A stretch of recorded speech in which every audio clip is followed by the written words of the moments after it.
এইবাৰ যোৰহাটত এটা কুকুৰৰ বাবে সংঘটিত হৈছে লংকাকাণ্ড। নিশা সংঘটিত হয় এই ঘটনা। যোৰহাটৰ তৰাজানৰ হনুমান মন্দিৰৰ সমীপৰ দুবৰি পথত থকা এটা নিচামুক্তি কেন্দ্ৰত নিশা এদল যুৱকে আক্ৰমণ কৰি কেইবাজনো কৰ্মচাৰীক আহত কৰাৰ লগতে কেন্দ্ৰটোৰ সামগ্ৰী ভাঙি লণ্ডভণ্ড কৰে। উল্লেখ্য যে কেন্দ্ৰটোত থকা এটা কুকুৰ স্থানীয় এজন যুৱকে লৈ যোৱাৰ পিছতেই কেন্দ্ৰটোৰ কৰ্মচাৰীয়ে কুকুৰটোক উভতাই আনে আৰু ইয়াৰ বাবেই কেন্দ্ৰটোত আক্ৰমণ কৰে একাংশই। ইতিমধ্যে ঘটনাস্থলীত আৰক্ষী উপস্থিত হৈ ঘটনা সন্দৰ্ভত তদন্ত আৰম্ভ কৰিছে। পুনৰ জনাইছো, যোৰহাটত এটা কুকুৰৰ বাবে সংঘটিত হৈছে লংকাকাণ্ড। এটা নিচামুক্তি কেন্দ্ৰত নিশা এদল যুৱকে আক্ৰমণ কৰি কেইবাজনো কৰ্মচাৰীক আহত কৰাৰ লগতে কেন্দ্ৰটোৰ সামগ্ৰী ভাঙি লণ্ডভণ্ড কৰে। এটা কুকুৰৰ বাবে সংঘটিত হয় এই ঘটনা। কেন্দ্ৰটোত থকা এটা কুকুৰ স্থানীয় এজন যুৱকে লৈ যোৱাৰ পাছতেই কৰ্মচাৰীগৰাকীয়ে কুকুৰটোক উভতাই অনাৰ লগে লগে এই লংকাকাণ্ড সংঘটিত হয়। ইয়াৰ বাবে একাংশ উদণ্ড যুৱকে কেন্দ্ৰটোত আক্ৰমণ কৰে। ঘটনাস্থলীত আৰক্ষী উপস্থিত হৈ ইতিমধ্যে তদন্ত আৰম্ভ কৰিছে।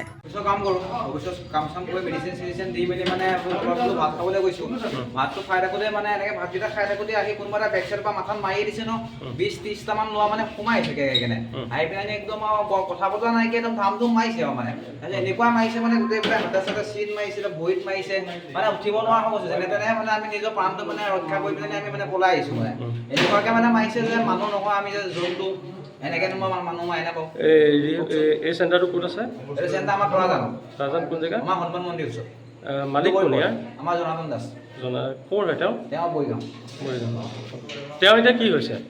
তেওঁকো মাৰিছে। তেওঁ এতিয়া আমাক কভাৰ কৰিছে, তেওঁ আমাক ৰখাইছে। আমিও এতিয়া ওলাই যাব পৰা নাই, সিহঁতে দা কোঠাৰ চব লৈ আহিছে। আমি তেওঁ বুলি আমি পেচেণ্টখিনিক ৰক্ষা কৰিবলৈ মানে আমি নিজে ওলাই গৈছোঁ। মানে আমিয়ে লাগিলে মাৰ খাওঁ, পেচেণ্টখিনি লাগিলে বাচি। তেখেতক কি পুলিচে নিলে নেকি? তেখেতক পুলিচে লৈ গৈছে। আমাৰ মানে কোনো ছাপৰ্ট কৰা নাই, কোনো নাই কৰা। মানে ভাত বনাই আছোঁ, পেচেণ্টকেইজনক ভাত খুৱাই আমি ষ্টাফৰ ল'ৰাই মানে ভাত খাম। ভাত চাত খাই গেট চেট মাৰি আমি সোমাম আৰু তেনেকুৱাতে ৰিফ্লেকশ্যন হৈছে।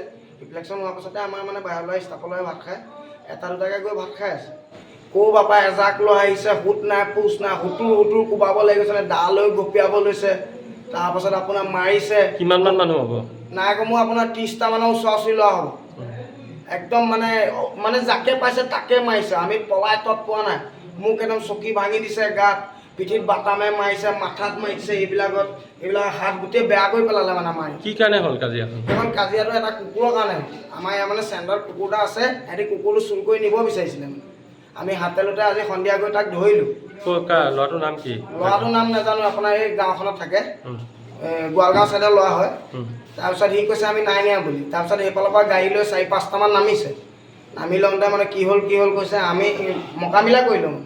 হ'ব দিয়া ভাইটি, আমুকল ভুচুকল কৰি আমি গুচি আহিলোঁ। তাৰ পাছতে সিহঁতি মানে আকেশ লৈ আহি আমাৰ লগত, আমিতো গম নাপাওঁ, আমি নিজৰ হেৰিতে আছোঁ, আমিতো কাজিয়া কৰিবলৈ যোৱা নাই। তেওঁলোক আহি কাজিয়া কৰিছে আমাৰ লগত।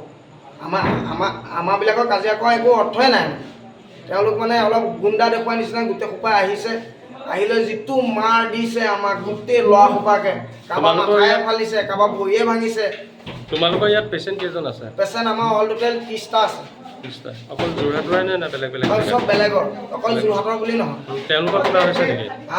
তেওঁলোকৰ কিবা হৈছে নেকি? তেওঁলোকৰ মানে গোটেইখন মানে এতিয়া তেওঁলোকে গেট চেট ভাঙি সোমাই যাব বিচাৰিছে। মানুহ পেচেণ্টৰ কিবা হৈছে নেকি? পেচেণ্টৰ একো হোৱা নাই।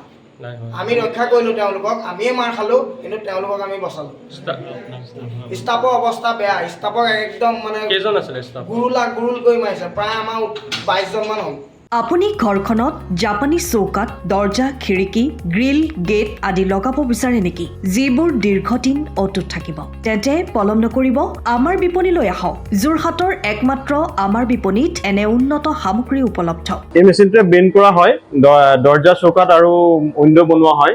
বাকী আমাৰ গেনব্লাইজৰ হয় এইবিলাক। আমাৰ ঠিকনা শ্ৰীৰাম এলুমিনিয়াম চেণ্টাৰ, DCB তিনিআলি, তৰাজান, যোৰহাট 785006। যোগাযোগৰ নম্বৰ 8638967754 অথবা 9401552548। পাল্লা বনোৱা আছে, গেলভেনাইজৰ হয়।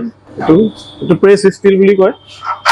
গেলভেনাইজৰ উইণ্ডো হয়। ইয়াত ষ্টীলৰ এইবিলাক গ্ৰিল দিয়া আছে, এক্সট্ৰাকে গ্ৰিল প্ৰয়োজন নাই। গ্ৰিল চব লাগি গৈছে। আৰু এইফালে মস্কিটো নেটো দিব পাৰে। এইটো মস্কিটো নেট, এইফালে বেক চাইডে মস্কিটো নেটৰ পাল্লা আছে। পকাত নি পিনে ঘৰটো আৰম্ভ কৰোঁতে লৈ যাবলগীয়া হয়। তেতিয়া পকাত দি দিলে মানে ইয়াত ঢেলাই সোমাই যাব, মছলা সোমাই যাব। বালি মছলাটো ভৰাই দিলে মানে মজবুত হৈ যাব ইয়াৰ। সময়ৰ খবৰ সময়ত পাবলৈ ফ'ল' কৰক টাইম অফ আছাম।